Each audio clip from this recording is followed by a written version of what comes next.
Le sachiez-vous, épisode 1.2.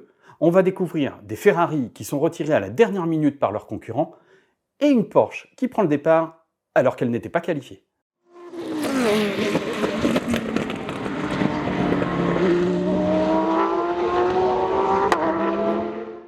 Le sachiez-vous, en 1975, à la suite d'une belle embrouille avec la direction de course, le célèbre concurrent américain, le NART, a retiré toutes ses Ferrari de la course à quelques minutes du départ. Le NART, ou North American Racing Team, c'est avant tout l'équipe de Luigi Chinetti et de son fils Coco.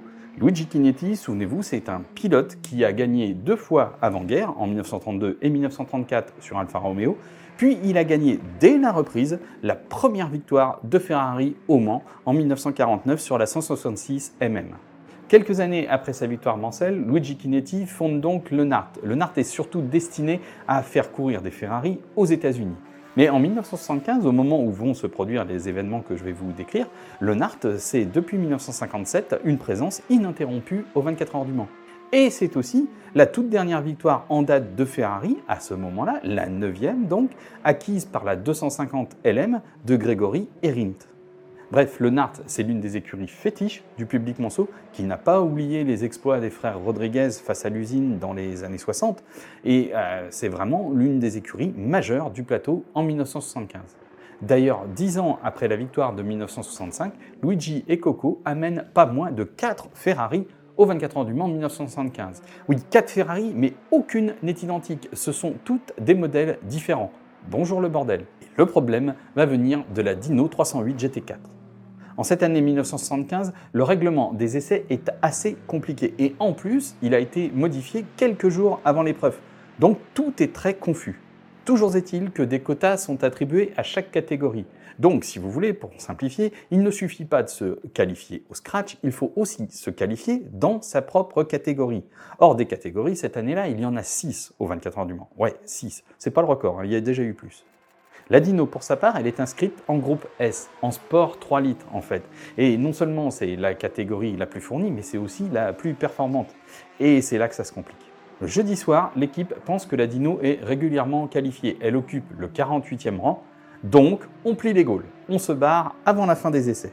Problème, la Porsche 908 du Wiki Racing Team va jouer un tour de cochon à la Ferrari et au NART parce qu'elle se glisse juste devant sur la feuille des temps.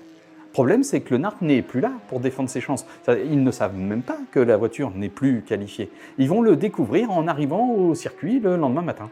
Ouais, sauf que Chinetti au Mans, c'est pas n'importe qui et il ne compte pas en rester là. Donc il fait aligner ses 4 voitures devant ses stands comme à la normale. De toute façon, pour lui, c'est clair, les voitures vont prendre le départ. Toutes, les 4. Il se dit qu'il a le bras long, qu'il va réussir à faire plier la CO et que sa voiture non qualifiée va bel et bien prendre le départ.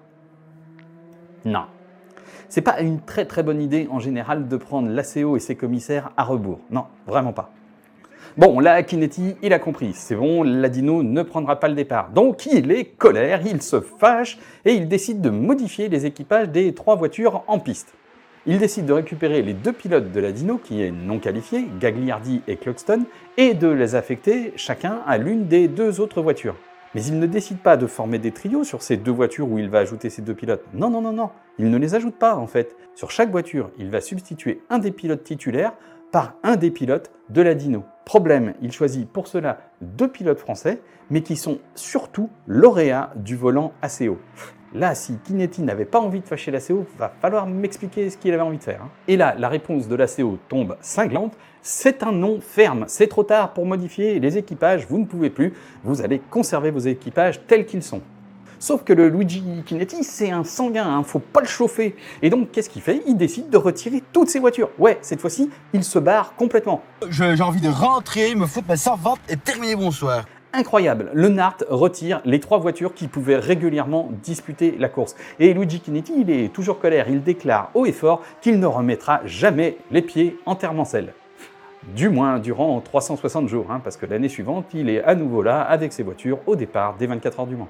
Et le NART continuera à venir au Mans jusqu'en 1982, année d'ailleurs où Luigi Chinetti sera fait citoyen d'honneur de la ville du Mans, ce qui prouve qu'on avait passé l'éponge. Le sachiez-vous, une Porsche équatorienne, pourtant non qualifiée, a pris le départ avant d'être exclu. Ne bougez pas, je vous raconte. En fait, on est dans la continuité directe de ce que je viens de vous conter. On est toujours en 1975, on est quelques minutes après la décision que vient de prendre Luigi Chinetti de retirer le NART des 24 heures du Mans. Et la conséquence directe, c'est que sur la pré-grille, c'est la confusion. Et cette confusion, il y en a qui vont savoir en profiter. La direction de course est dans tous ses états parce qu'il faut maintenant retrouver les 3 suppléants qui peuvent remplacer les 3 Ferrari pour prendre le départ à leur place. Oui, à l'époque, les suppléants se tenaient prêts jusqu'à la dernière minute parce qu'on ne savait jamais, ils pouvaient être rappelés au tout dernier moment pour prendre le départ de l'épreuve. Mais là, en 75, il faut en trouver 3 des suppléants, donc c'est un peu le foutoir. Et là va se produire un fait absolument cocasse et totalement unique. Ouais, les rusés équatoriens de l'équipe Ecuador Marlboro Team se disent qu'ils ont un sacré bon coup à jouer. Pourtant, leur Porsche RSR, elle ne s'est pas qualifiée au cours des essais. Elle n'est pas parmi les 3 qui doivent être repêchés pour prendre le départ de la course. Sauf que les Équatoriens, ils sont pas fous. Ils voient bien que c'est la pagaille sur la grille de départ. Donc, ne me demandez pas comment, mais ils parviennent à glisser leur Porsche sur la prairie. Et ça ne s'arrête pas là. Une fois qu'ils sont sur la prairie, évidemment, Fausto Merello, leur pilote, va prendre le départ du tour de chauffe. Puis le départ effectif de la course, il s'élance pour le premier tour. Et il continue, il n'y a pas de raison de s'arrêter, donc il boucle le deuxième tour. Et là, je vous laisse un petit peu imaginer la stupeur en cabine de chronométrage. À l'époque, il n'y a pas de transpondeur sur les voitures, on fait encore tout à la main. Ça signifie qu'il y a des chronométreurs en cabine de chronométrage qui manipulent des tonnes de papier pour noter tous les passages de chaque voiture à la main. Et pour les aider dans cette tâche, notamment lors des premiers tours, puisque les pelotons passent groupés, les voitures passent les unes derrière les autres, c'est très difficile de à la fois voir le numéro de la voiture, de le noter sur le papier, puis de relever le nez à temps pour noter la suivante, eh bien il y a pour les aider un aboyeur. C'est une personne qui est là uniquement pour dire haut et fort le numéro de la voiture qui vient de passer. Allez, je vous le fais.